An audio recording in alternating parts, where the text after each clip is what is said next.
Hello friends, I'm Khushbu Maheshwal. Welcome to my YouTube channel Maheshwal Steno. Today I am going to give you a dictation at 120 words per minute. So get ready, 5 seconds to go.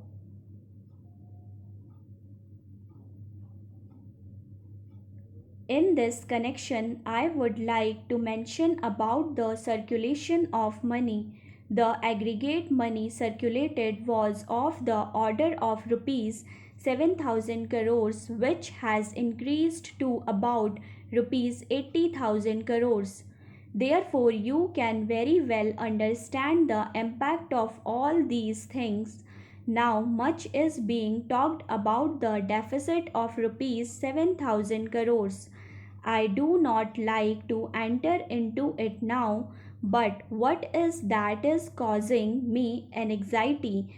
It is this deficit of rupees 7,000 crores which is going to be there after the new imposed by way of taxes, direct and indirect of rupees 600 crores, and also after the imposition of a new type of taxation, that is hike in the administered prices to the extent of about rupees 3000 crores. Sir, the Honorable Minister of State for Finance was mentioning that it was the practice adopted by some other government against which they have got something. Even if they had done it, it is not correct approach to the problem. If the Janta government had done so, it was wrong on their part to have done so, because administered price should not become another instrument for raising the revenue. That is the fundamental position which the government should accept. I am opposed to this practice. I am opposed to this because if you raise your revenue by way of excise duty, customs duty, etc., they are to be shared by the states, whereas if you raise revenue through the system of administered prices, you retain everything with you, and I shall come to that aspect later on. Therefore, this is not to be followed.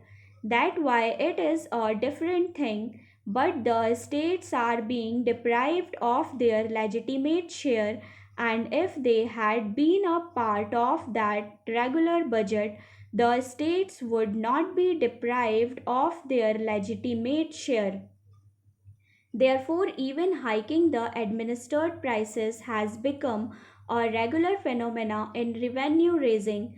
Last year, you might have noticed the budget imposed were of the order of rupees 963 crores, but the administered prices touched the figure of rupees 3000 crores during the year.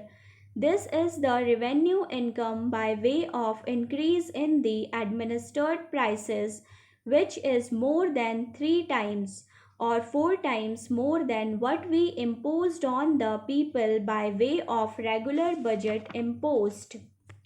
Now, some new taxes are also being imposed. As I have mentioned, the total comes to rupees 600 crores, and out of this, indirect taxation accounts for rupees 500 crores, and direct taxation is to the tune of rupees 100 crores. The point which has been raised by my friend is very relevant. He asked what the proportion is between indirect taxes and direct taxes.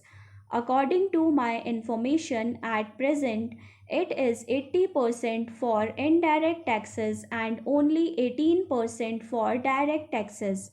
Here again, that trend continues.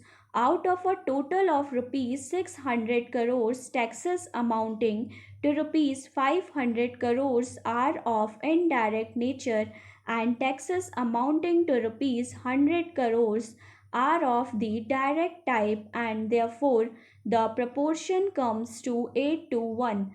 So this has to be rectified.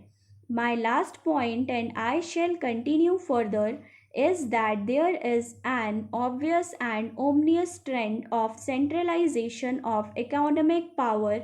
This has been explained by the chief ministers of the different states, particularly the chief minister of West Bengal, Karnataka, Andhra Pradesh, and Kerala. I have got all the statements made by them. Of course, the Prime Minister did not have the patience to listen to them for more than 10 minutes. I think you are more patient and you are more liberal because you have listened to me for more than 18 minutes. As you say, and therefore I am thankful to you. Therefore, all the chief ministers complained that there has been centralization of the economic power at the central level that is injurious for healthy economic growth of our country, that is injurious for federal structure of our country. This the government should not ignore even at this late stage.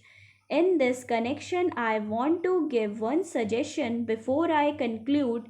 The Sarkaria Commission mentioned about the institution of economic development council, and the issues raised by me here relate to the economic future of our country, which should be discussed in a forum of that nature.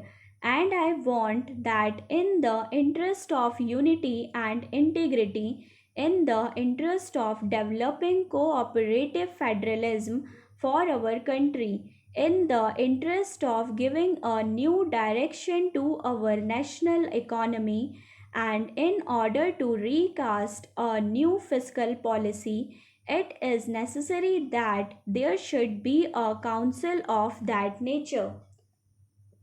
So friends, don't forget to like, share and subscribe my channel for more related videos and press the bell icon for instant notification.